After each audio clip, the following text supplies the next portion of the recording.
Biblia inasema wakati Ibrahimu alipofanya mambo yote mazuri ya kuwabariki wageni, wageni hawakuona waende wasipoweza kuachilia ujumbe kwa ajili ya Ibrahimu. Wakati Ibrahimu amewasindikiza wageni kwa ukarimu ambaye Mungu amempa, ndio ambaye imepelekea sababu ya kuweza kupokea ujumbe wake Ibrahimu. Sababino. Biblia inasema malaika wakamwambia Ibrahimu, hakika mwakani majira kama haya mkeo atapata mtoto. Huo ndio ujumbe ambao malaika walibeba kwa ajili ya Ibrahimu. Nataka nikwambie na wewe kuna mtu ambaye amebeba ujumbe wako. Sema amen. Amen. Kuna mtu amefanyaje? Haya, kwa sababu ujumbe wa asubuhi mimi tu natangulizia tu, kuna ujumbe mkubwa ambao umeendelewa na watumishi. Naomba nitumie fursa kidogo tu hapa, sawa? Dakika 5 zimebakia, kwa sababu ni ujumbe wa pili, sura ya 19. Sura ya 19 mstari ule wa 20.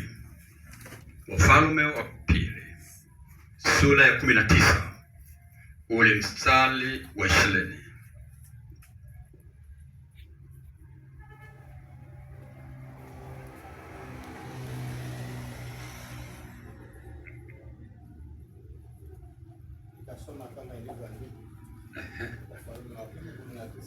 Ndiyo, sikiliza uzi. Biblia inasema ndipo Isaya mwana wa Amozi akapeleka ujumbe kwa Hezekia mfalme akisema, Bwana Mungu wa Israeli anasema hivi, kwa kuwa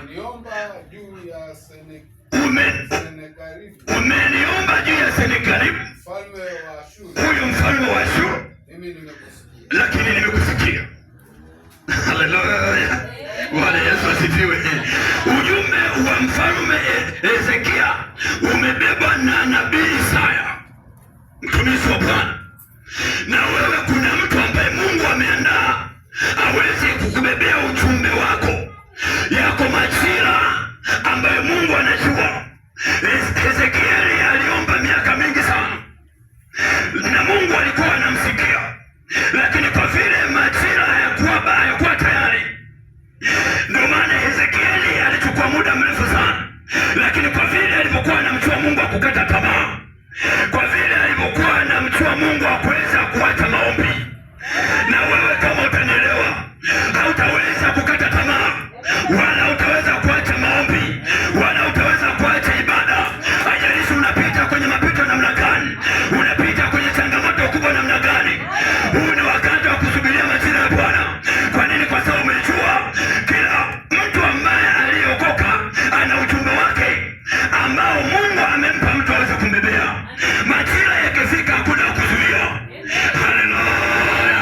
Kama uliomba ili ufanikiwe, nataka nikwambie majira yako yakifika lazima utafanikiwa na hakuna kuzuia. Sema amina. Kama uliomba upate mume mwema, majira yakifika utapata. Sema amina. Uliomba upate mke mwema, majira yakifika lazima upate. Sema amina. Uliomba upate biashara, majira yakifika lazima upate, maana yule aliyebeba ujumbe wako majira yake yakifika lazima afike. Sema amina. Na watumishi wanapokuja kwa madhabahu, maana yake wamebeba ujumbe wa kila mmoja. Sema amina.